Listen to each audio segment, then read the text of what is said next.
Aujourd'hui, parlons pH. Donc, c'est sûr qu'on va beaucoup plus loin que ce qu'on avait vu déjà dans les précédentes années. Donc, aujourd'hui, le pH, ce qu'on va faire, c'est qu'on va essayer de comprendre ce que ça veut dire concrètement au niveau des ions, au niveau de la concentration, puis donc être capable de voir ce que ça nous donne au point de vue de l'acidité puis basicité. On va voir une nouvelle échelle également qui s'appelle le pOH.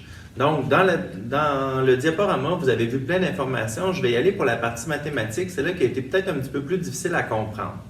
Donc, première des choses, on disait que quand on a un pH de 2 versus un pH de 4, on nous demandait si on était capable de prévoir combien de fois il était plus acide ou plus basique. On disait qu'à chaque fois qu'il y a un écart de 1 pH, il est 10 fois plus acide. Donc, dans le cas qui est le suivant, ce qu'on remarque, c'est qu'il y a un écart de 2. Donc, s'il y a un écart de 2, ça veut dire qu'il devient 10 fois 10. Il devient donc 100 fois. 100 quoi? 100 fois plus acide ou plus basique, comme on passe d'un pH 2 qui est très acide vers un pH 4 qui s'en va vers la neutralité puis vers la basicité. Il est 100 fois plus basique. Donc, c'est ce qu'on doit avoir comme première information. Maintenant, si je regarde le deuxième, moi, ce que je me rappelle vous avoir dit, c'est qu'on peut, nous autres, quatrième secondaire, ce que je veux, c'est que vous soyez capable de faire des écarts de plus 1, plus 2, plus 3, moins 1, moins 2, moins 3, toujours avec des nombres naturels. Donc là, si je vous donne un pH de 3.5 et 4.5, est-ce que je peux faire quelque chose? La réponse est oui. Dans un cas comme celui-ci, puisque l'écart entre les deux est de plus 1, ça veut dire qu'on a un nombre entier d'écart entre deux pH. Et à ce moment-là, ce que ça nous donne, c'est qu'il est 10 fois plus basique. Donc, là, je n'ai pas écrit au complet, plus basique. Parce que dans ce cas-ci aussi, il se ramasse tranquillement vers les pH de 7 et plus grands. Donc, il s'en vient tranquillement vers la basicité. Donc, ça, c'est la première partie, un petit peu plus facile. Maintenant, on va prendre ces pH-là, maintenant qu'on est capable de savoir combien de fois il est plus acide ou combien de fois il est plus basique, on va prendre les pH que nous avons et on va les transformer en concentration. Donc, première chose, un pH de 8 comme celui-ci, ça veut dire qu'il a une concentration d'ion H+. On se rappelle, pH pour potentiel hydrogène.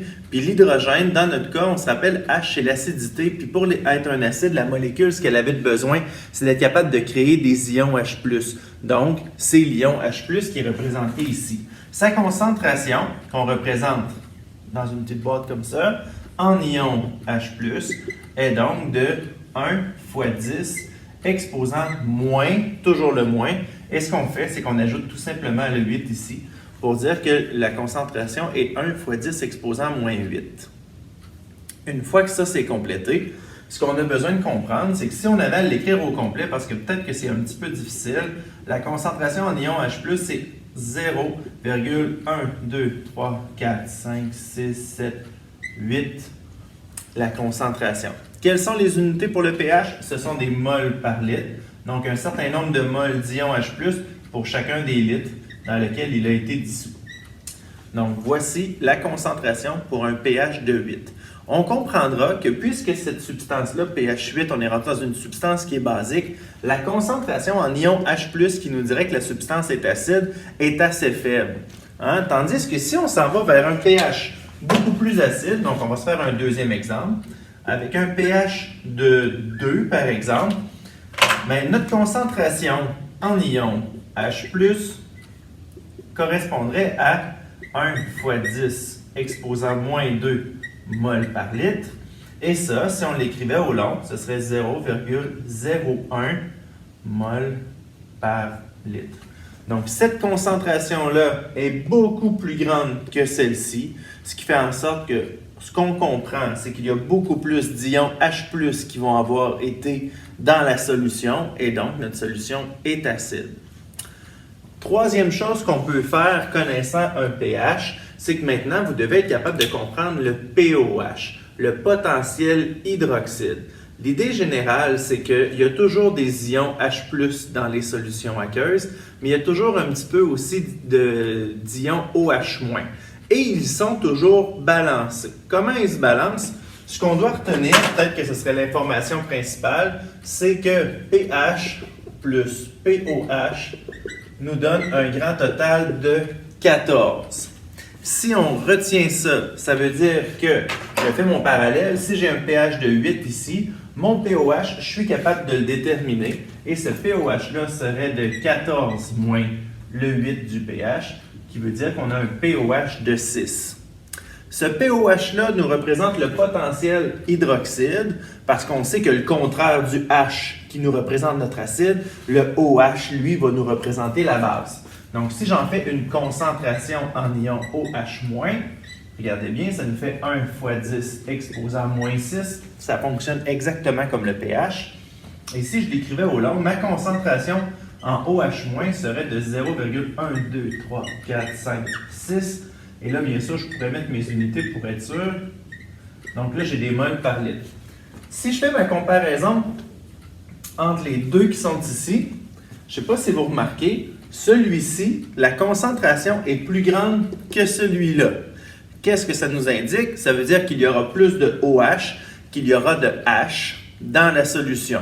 S'il y a plus de OH-, donc d'ion hydroxyde, ça veut donc dire qu'on fait affaire avec une solution qui va être basique. La réalité, c'est qu'on le savait déjà, parce qu'avec le pOH de 8, on sait que c'est une solution basique. Mais maintenant, on devrait être capable de comprendre qu'avec le pOH de 6, le pOH n'est pas la même échelle que celle du pH. Donc, celui-ci nous dit que la concentration est plus grande et donc, on a une base. Donc, tout ça est supposé concorder ensemble. On va continuer de faire du chemin là-dessus en essayant celui qui est en bas complètement. Avec mon pH de 2, je suis capable de trouver de l'autre côté le pOH qui, lui, sera de 12. Parce qu'on sait qu'on va avoir le total de 14 pour le pH et le pOH, qui me donne un pOH de 12. Ma concentration en ion OH- serait de 1 fois 10. 1 fois 10. Donc, j'efface comme il faut. 1 fois 10 exposant moins 12 ou mol par litre. Et si je l'écrivais au long, ma concentration hydroxyde serait égale à 0,1, 2, 3, 4, 5, 6, 7, 8, 9, 10, 11, 12 mol par litre.